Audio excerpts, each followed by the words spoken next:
उसको पूरे विश्व में फैलाने की बात करते हैं। और जैसे अभी बात हो रही थी कि जी गांव के लोग जो हैं आपके पास नहीं आ रहे, आप घर घर तक गए, उसके बावजूद कुछ आए, कुछ चले गए, कुछ अपना, और जो भी यहाँ पर बैठे हैं वो सब इधर उधर से आए हुए हैं। तो विचार करने की बात है, आखिर ऐसी स्थिति क्यों हुई? अपने आप को केवल यज्ञ और संध्या तक सीमित कर लिया तो निश्चित रूप से इसमें सभी लोगों की भागीदारी नहीं हो सकती।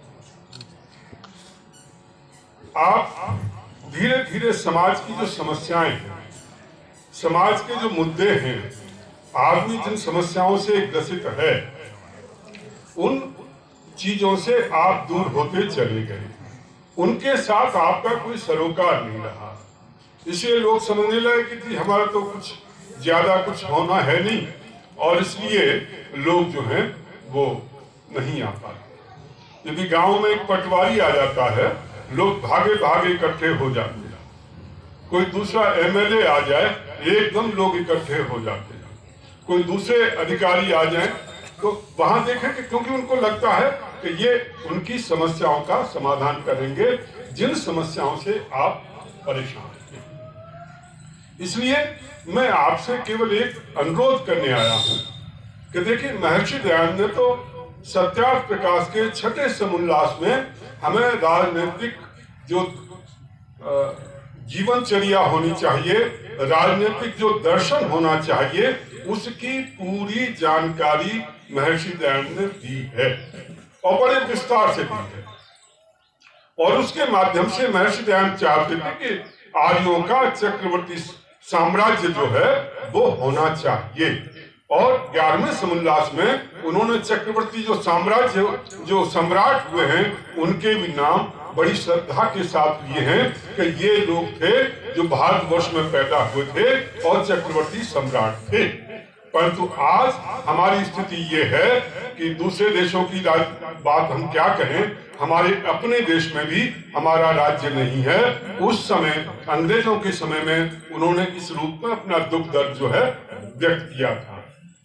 वो राजाओं के पास गए, आपको ध्यान होगा, उदयपुर महाराणा के पास गए, जोधपुर महाराणा के पास गए, शाहपुराधीश उनके पास गए, बहुत से महाराजाओं के पास वो गए और उनको उन्होंने पढ़ाने की कोशिश की, उनको संस्कार देने की कोशिश की कि ढंग की राजनीति होनी चाहिए, वो बताने की कोशिश की। प्रजा का कल्याण कैसे कर सकते हो, प्रजा के हित में काम कैसे कर सकते हो, वो सब कुछ उन्होंने बताने की कोशिश की। मैं केवल आपसे एक ही अनुरोध करना चाहता हूं, हमारे आचार्य ने, हमारे ऋषि ने तो हमारे सामने सब कुछ रख दिया था, पर पता नहीं कहाँ गलती हुई, क्यों गलती हुई और कैसे गलती हुई हमारे पुरखाओं से। हालांकि स्वामी श्रद्धानंद जी राजनीति में थे, कांग्रेस पार्टी में भी थे, और जब अमृतसर में जो कांग्रेस पार्टी का अधिवेशन, जब वो नरसंहार हुआ था, जलियांवाला बाग, उसके बाद कोई भी जो है वहां पर कांग्रेस पार्टी का कोई नेता जो है वहां पर ये कार्यक्रम कराने की हिम्मत नहीं कर पा रहा था। पुलिस का इतना अत्याचार था, अंग्रेजी साम्राज्य का इतना अत्याचार था। उस समय अकेले स्वामी श्रद्धानंद जी थे, उन्होंने अपने कंधे पर जिम्मेदारी ली, बोले कि चाहे कुछ भी हो हम ये कार्यक्रम करेंगे, और उन्होंने कांग्रेस का अधिवेशन वहां पर कराया था और बड़ा सक्सेसफुल कार्यक्रम हुआ था। वो केवल स्वामी श्रद्धानंद जी की तपस्या के कारण। स्वामी श्रद्धानंद जी राजनीति में भी थे, गुरुकुल की भी स्थापना उन्होंने की थी, शुद्धि आंदोलन से भी जुड़े हुए थे, अछूतों के उद्धार के काम में भी लगे हुए थे, दलितोद्धार के काम में लगे हुए थे, बच्चियों की शिक्षा के काम में लगे हुए थे। कौन सा ऐसा क्षेत्र था जिस क्षेत्र में वो काम नहीं कर रहे थे? और इसलिए वो एक जमाना था जब आर्य समाज की बात होती थी, आर्य समाज की चर्चा होती थी, सब लोग जो है आर्य समाज को मानते और समझते थे, और आर्य समाज के सम्मेलनों में लोग जाया करते थे, क्योंकि आप उनकी समस्याओं को लेकर के उनके समाधान के लिए प्रयास कर रहे थे। और वो स्थिति जो है धीरे धीरे खत्म हो गई। मैं राष्ट्रवादी पार्टी की तरफ से आपके पास आया, इसके साथ तो तरीका है कि आपको राजनीति में आना चाहिए, और राजनीति में ही नहीं, आपको सत्ता में आना चाहिए। उसके माध्यम से आप जो भी महर्षि दयानंद के विचारधारा है उसको आप अच्छी तरह से विश्व में फैला सकते हो। दूसरी चीज जो मैं कहना चाहता हूं कि देखो, आप बहुत से साथी कहते हैं अजी बीजेपी है, हिंदुओं की बात वो भी करती है, वो भी उसके लिए काम कर रहे हैं, आपकी क्या जरूरत है। मैंने भाई, यदि बीजेपी अपने कर्मों से हारने लगे, कभी सत्ता से बाहर हो जाए, तो क्या करोगे? तो कौन आएगा? अभी हिमाचल प्रदेश में बीजेपी हारी, कौन आया जी? कांग्रेस पार्टी जीत गई। मध्य प्रदेश में जो बाई इलेक्शन हुए उसमें बीजेपी हारी, कौन आया? कांग्रेस पार्टी हार गई। अरे भाई, एक अल्टरनेटिव तो होना चाहिए। यदि एक पार्टी, यदि वो अपने कर्मों के कारण से जनता उनको स्वीकार नहीं करती है या उनको समर्थन नहीं देती है, तो क्या होगा? मुलायम सिंह, अखिलेश यादव जी आ जाएंगे, बहन जी आ जाएंगी, कांग्रेस पार्टी आ जाएगी, ओवैसी आ जाएंगे, यही तो आएंगे। और उनसे ममता दीदी जहां पर है वो आ जाएंगी। आपका अल्टरनेटिव क्या है? केवल एक पार्टी थी शिवसेना, वो भी हम संबंध आपस में बना नहीं सके और वो कहीं इधर उधर हो गए, और उसके कारण से हिंदू समाज को बहुत क्षति उठानी पड़ रही है, और अभी भी उठानी पड़ रही है।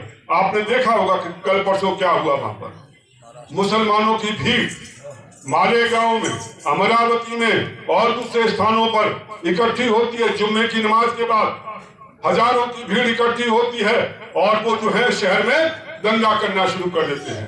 अमरावती में दंगा होता है, मालेगांव में दंगा होता है, दूसरे शहरों में दंगा होता है, नांदेड़ में दंगा होता है, और भी शहरों में दंगा।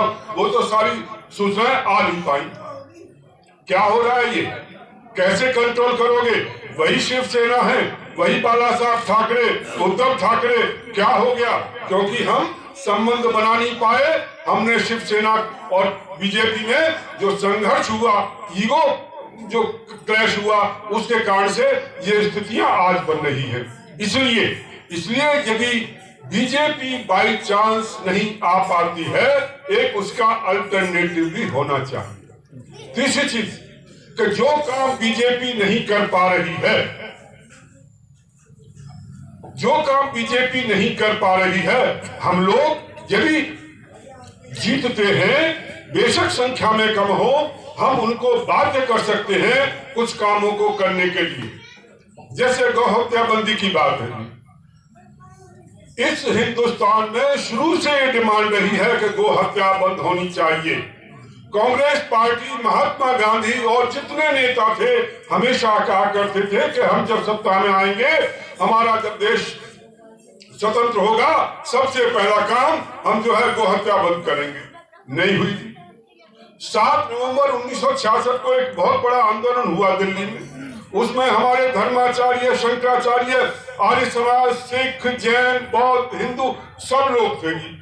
लाखों की भीड़ थी, लाखों की भीड़ थी। ऐसी भीड़ आज तक कभी इकट्ठी नहीं हुई। और क्या हुआ जी? गोलियां चली, इंदिरा गांधी की सरकार थी, गोलियां चली, गौ हत्या बंद नहीं हुई और ज्यादा बढ़ गई, परंतु वो गौ हत्या बंद नहीं हो पाई। क्या तरीका है? तरीका केवल एक ही है। आप यदि सत्ता में होते, आप गौ हत्या बंद कर सकते थे। हम यदि कहीं जीत करके आते तो सबसे पहले पूर्ण गौ हत्या बंदी की मांग करते, और हमारा जो कार्यक्रम है उसके अंतर्गत हम ये डिमांड करके चल रहे हैं, और हम ये अपना संकल्प लेकर के चल रहे हैं कि हम यदि सत्ता में आते हैं, पूर्ण गौ हत्या बंद करेंगे, पूरी तरह से गौ हत्या बंद करेंगे। और जहां ये गौ माता आजकल आप गांवों में जाओ, शहरों में जाओ, हर जगह जो है गाय को मार रहे हैं। कोई किसान मार रहे हैं कि खेतों में जा रही है, कोई मार रहा है। क्या हो रहा है ये? अरे गौशाला की स्थापना करो, गौ माता का पालन करो। क्यों नहीं कर सकते? जिनके पास सत्ता है वो ये काम कर सकते थे, परंतु वो नहीं कर रहे। क्या कर रहे हैं जी? वो मुसलमानों को खुश करने में लगे हुए हैं। मैं आपकी जानकारी के लिए बता दूं, मैं ये नहीं कह रहा कि कोई क्यों कर रहा है क्यों नहीं कर, ठीक है उनके पास कारण होंगे कि ये करना चाहिए नहीं करना चाहिए। आजकल यदि आप यूपीएससी परीक्षा की तैयारी करते हो, सिविल सर्विसेज की तैयारी करते हो, यदि आप मुसलमान हो तो आपको जो है 1 लाख रुपए की सहायता मिलती है। आपके बच्चों को मिलती है क्या? क्यों नहीं मिलती जी? आपने क्या अपराध किया है? आपने अपराध यह किया है कि आप मुसलमान नहीं हो, आप हिंदू हो। वहां बड़े बड़े बोर्ड लगे हुए थे दिल्ली में, चले गए इसी बात के हम जो है ये सहायता देते हैं यूपीएससी के लिए। ठाकुर साहब ने एक चिट्ठी लिखी मोदी जी को, अमित शाह जी को, कि ये क्या तमाशा कर रहे हो, आप हिंदुओं को मुसलमान में कन्वर्ट करने के लिए क्यों प्रेरित कर रहे हो? इससे तो यही मैसेज जा रहा है ना कि आप हिंदू हो इसलिए आपको स्कॉलरशिप नहीं मिल रही, इसलिए आपको सहायता नहीं मिल रही। यदि आप मुसलमान हो जाओगे तो आपको ये मिल जाएगा। आपने विरोध किया कि इसको बंद करो, वो बोर्ड हटे फिर किसी ढंग से। तो और कहां लगाए हुए थे? आईआईटी के सामने लगाए हुए थे, जहां हमारे देश की टीम है उसके सामने वो बोर्ड लगे हुए थे। आज स्थिति ये है जी, यदि बच्चा पैदा करना हो उसके लिए पैसा मिलता है। मैं मुसलमानों की बात कर रहा हूं। यदि आप शादी करते हो तो पैसा मिलता है। जितने बच्चे स्कूल में पढ़ने वाले हैं उन सबको पैसा मिलता है। यदि आप अपना धंधा चालू करना चाहते हैं, कम इंटरेस्ट पर आपको पैसा मिलता है। उनके लिए छात्रावास, उनके लिए विद्यालय अलग अलग से जो है वो चलाए जा रहे हैं। इतना पैसा आज तक जो कांग्रेस गवर्नमेंट थी उसने भी इतना पैसा जो है मुसलमानों को बजट एलोकेशन नहीं दिया। पहले बात करते थे जी हम अल्पसंख्यक आयोग खत्म कर देंगे, इसकी कोई आवश्यकता नहीं है। हम भी ये डिमांड करते हैं अल्पसंख्यक आयोग खत्म होना चाहिए, परंतु उसके बारे में आज कोई आवाज उठाने वाला नहीं है। जो थे वो कहते हैं कि नहीं जी अब हम नहीं कर पाएंगे, हमारा कंपल्सन है। तो हम तो जाकर के ये बात कह सकते हैं कि ये अल्पसंख्यक आयोग की इस देश में कोई जरूरत नहीं है। और 20 करोड़ जिनकी संख्या है या 25 करोड़ जिनकी जनसंख्या है वो माइनॉरिटी कैसे हो सकता है? किस आधार पर उनको आपने माइनॉरिटी बना दिया? वो कैटेगराइजेशन का जो तरीका है वो परिवर्तित होना चाहिए, वो चेंज होना चाहिए। ये हमारी डिमांड है। और यदि हम कहीं जीतते हैं तो सरकार पर जोर डालेंगे, सरकार पर दबाव डालेंगे, चाहे बीजेपी की सरकार हो चाहे कांग्रेस की सरकार हो, कि भाई ये जो तरीका आपने अपनाया हुआ है और जिसके आधार पर आप हिंदू धर्म में भी भेद कर रहे हो, किसी को माइनॉरिटी बना दिया, किसी को कुछ कर दिया, ये जो तरीका आपने चला रखा है डिवाइड एंड रूल, इसको खत्म करो। उनको, उन कम्युनिटीज को आप माइनॉरिटी स्टेटस दो जो खत्म होने के कगार पर हैं, जिनकी संख्या घट रही है, जो बिल्कुल खत्म होने वाले हैं, वो माइनॉरिटी के अंतर्गत आना चाहिए। 25 करोड़ की आबादी, उनको आप माइनॉरिटी कह रहे। तो ये धंधा जो है वो देश में चल रहा है। पिछले दिनों माइनॉरिटी मिनिस्टर जो है उनका मुख्तार अब्बास नकवी, उनका एक वक्तव्य आया था। उस वक्तव्य को मैं सुना रहा हूं आपके सामने। किसी ने सवाल किया कि जी आप आए तो आपने जो है मुसलमानों को क्या नौकरियां दी? बोले जी नौकरी की बात अभी रुक जाओ, पर मैं सबसे पहले ये बता देता हूं कि जब से हमारी सरकार आई है, देखो जी उनके द्वारा जो कुछ कहा गया वो मैं रख रहा हूं, मेरी तरफ से एक शब्द अपनी तरफ से नहीं है। बोले जब से हमारी सरकार आई है सिविल सर्विसेज में जो माइनॉरिटी के लोग हैं, मुस्लिम लोग हैं, अर्थात जहां से कलेक्टर बनते हैं, एसपी बनते हैं, अम्बेसडर बनते हैं, उनमें उनकी संख्या एकदम बहुत बढ़ गई है। कि जिस साल से 16 में हमारे इतने लोग आए, पहले 20-25 हुआ करते थे जी, 20-25 टोटल हुआ करते थे, एकदम से 45 हो गए, फिर 50 हो गए, 60 के आसपास हो गए। बोले जब से हमारी सरकार आई है तब से सिविल सर्विसेज में हम इतने लोगों को जो है सिलेक्ट कर रहे हैं, ये हमारी उपलब्धि है। तो भाई क्या करना चाहते हो? वो जुम्मा के दिन इकट्ठे होते हैं, पूरे शहर में दंगा फसाद कर देते हैं, पुलिस कहीं दिखाई नहीं देती, हिंदुओं को कोई सुरक्षा नहीं दे पाता, वो हमने महाराष्ट्र में देखा। और यदि डीएम और कलेक्टर और ये जो एसपी और दूसरे अधिकारी भी यदि ये हो गए तो हमारी क्या हालत होगी, जरा सोच लो। इसलिए मैं आपसे कहना चाहता हूं, अपना चिंतन करो और अपना चिंतन करके जो महर्षि दयानंद ने हमें रास्ता दिखाया है उसके ऊपर चलने की कोशिश करो। मुझे कोई समस्या नहीं है इस्लाम से, ध्यान रखो, मुझे कोई समस्या नहीं है। महर्षि दयानंद ने सत्यार्थ प्रकाश के 14वें समोल्लास में इस्लाम के बारे में काफी अच्छे ढंग से लिखा हुआ है, क्रिश्चियनिटी के बारे में बड़े अच्छे ढंग से लिखा हुआ है। हम जब सत्यार्थ प्रकाश पढ़ते हैं तो एक प्रकार से हम कंपैरेटिव स्टडी करते हैं, हम अपने धर्म के बारे में भी पढ़ते हैं कि क्या है हमारा धर्म, हम दूसरे जो पंथ मजहब है उनके बारे में पढ़ते हैं, हमें पूरी जानकारी हो जाती है। हम क्या चाहते हैं, हम ये चाहते हैं कि मदरसों का भी भारतीयकरण होना चाहिए।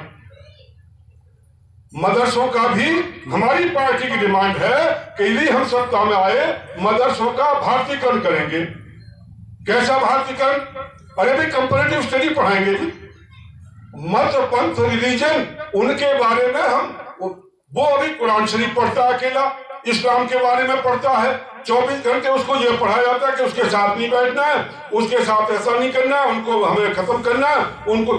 जब 24 घंटे आप उनको ये पढ़ाओगे तो उससे शांति की अपेक्षा हम कैसे करेंगे? तो इसलिए मदरसों का आधुनिकीकरण किस रूप में हो, आधुनिकीकरण वो कर रहे हैं कंप्यूटर दे करके। मैं कहता हूं ये आधुनिकीकरण नहीं है, आधुनिकीकरण विचारों का होना चाहिए। आप यदि कुरान शरीफ पढ़ा रहे हो, उनका नारा है कि जी हम मदरसों का आधुनिकीकरण करेंगे, एक हाथ में कंप्यूटर होगा, एक हाथ में कुरान शरीफ होगी। अरे कुरान शरीफ पढ़कर फिर क्या बनोगे और क्या बनाओगे, वो फिर वही करेगा। इसलिए कंपैरेटिव स्टडी, यदि आप इस्लाम के बारे में पढ़ते हो तो आपको वैदिक धर्म के बारे में भी पढ़ना होगा, आपको क्रिश्चियनिटी के बारे में भी पढ़ना होगा, उनकी कंपैरेटिव स्टडी होनी चाहिए। आपको ह्यूमन राइट्स के बारे में पढ़ना पड़ेगा। यदि हम सेकुलरिज्म की बात करते हैं कि सबके साथ समानता का व्यवहार होना चाहिए, तो सेकुलरिज्म क्यों नहीं पढ़ाते वहां पर? अरे पढ़ाओ ना सेकुलरिज्म, पढ़ा तो आप उनको कुरान शरीफ रहे हो, पढ़ा तो आप उनको ये रहे हो कि सब दूसरों से घृणा करो, और फिर आप अपेक्षा करते हो वो सेकुलरिज्म का पालन करेंगे। अरे हम कहते हैं सेकुलरिज्म का पालन करो, पर सेकुलरिज्म उन बच्चों को पढ़ाओ तो सही। तो ये हमारा चिंतन है कि हम मदरसों का भारतीयकरण करेंगे, उसमें सेकुलरिज्म की शिक्षा देंगे, उसमें ह्यूमन राइट्स की शिक्षा देंगे, उसमें कंपैरेटिव स्टडी धर्मों की पढ़ाएंगे। उसके बाद जब व्यक्ति वहां से निकलेगा तो उसका अलग चिंतन होगा जी, वो फिर इस ढंग से मार काट करने वाला नहीं होगा। इकट्ठे हो गए और भीड़ निकाली और मार रहे जहां मन करता है, जिसको मन करता है। पहले दूसरों को देखते हैं, जब दूसरे नहीं मिलते तो आपस में लड़ते हैं, आपस में भी जब शिया सुन्नी जब वो भी खत्म हो गए तो और किसी को मार रहे हैं। आप देखो अफगानिस्तान में क्या हो रहा, आप देखो सीरिया में क्या हो रहा, सब एक दूसरे को मारने पर लगे हुए हैं। क्यों जी?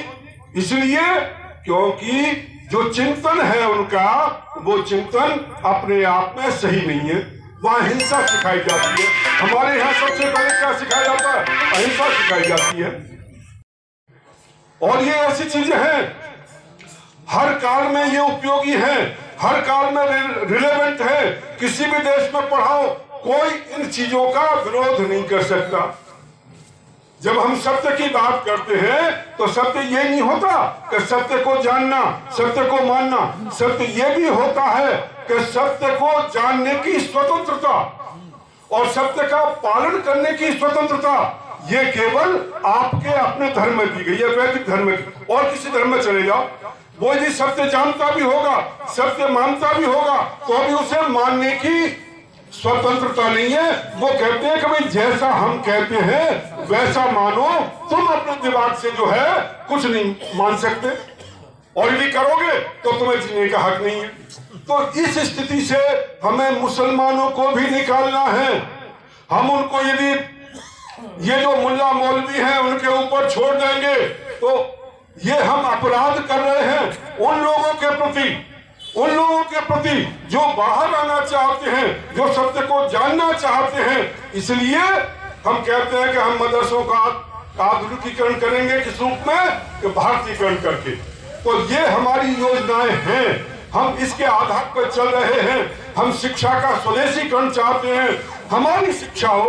अरे अंग्रेजों को निकालने में हमने इतनी ताकत लगा दी, अंग्रेजों को हमने बाहर भगा दिया, परंतु अंग्रेजियत जो है वो अभी भी पहले से ज्यादा अंग्रेजी यहाँ पर चल रही है। हमारी अपनी शिक्षा कहाँ चली गई? महर्षि दयानंद ने अपनी शिक्षा पद्धति हमें दी थी। हम कहते हैं हम शिक्षा का स्वदेशीकरण करेंगे, हमारी अपनी शिक्षा होगी। ये और तरीका है लोगों को गुलाम करने का कि उन्होंने अपनी शिक्षा पद्धति हमारे ऊपर लागू कर दी और हम अभी भी उनके गुलाम, मानसिक रूप से गुलाम बने हुए हैं। अभी भी तो आजाद नहीं हुए। हम सोचते हैं कि उसके बिना काम नहीं चलेगा, अंग्रेजी के बिना काम नहीं चलेगा। अरे चाइना है, चाइना ने इतना काम कर लिया, क्या वहां अंग्रेजी पढ़ाई जाती है? जापान है, जापान विश्व का सबसे ऐसा देश है जहां बढ़िया से बढ़िया चीज पैदा होती है, बनाते हैं प्रोडक्शन उनका। क्या वहां अंग्रेजी चालू है? वहां पर ना अंग्रेजी है, चाइना में अंग्रेजी नहीं है, जर्मनी में अंग्रेजी नहीं है, फ्रांस में अंग्रेजी नहीं है। क्या वो साइंस नहीं पढ़ते? क्या हम अपनी भाषा से साइंस नहीं पढ़ सकते? तो ये जो है लोगों ने हमें बेवकूफ बनाया हुआ है कि जब तक अंग्रेजी नहीं पढ़ोगे आप बेवकूफ रह जाओगे। अरे भाई कैसी बात कर रहे हो? मैं अपनी अंतिम बात करके खत्म करता हूं। एक एंगस मैडिसन करके ब्रिटिश अर्थशास्त्री हुए हैं, अभी भी हैं। उन्होंने एक बुक लिखी है।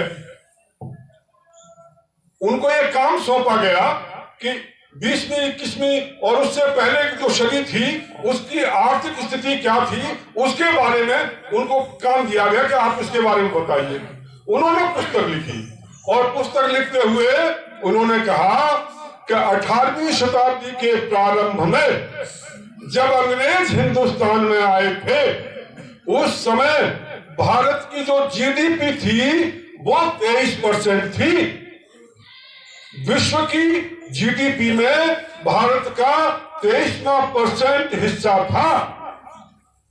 मेरे शब्द नहीं है ये, एंगस मैडिसन जो ब्रिटिश हिस्टोरियन है और अर्थशास्त्री है, उसने ये लिखा है कि जब अंग्रेज आए उस समय इस देश की जीडीपी 23% थी और 200 साल बाद जब अंग्रेज गए तो यहां की जीडीपी 3% के आसपास थी।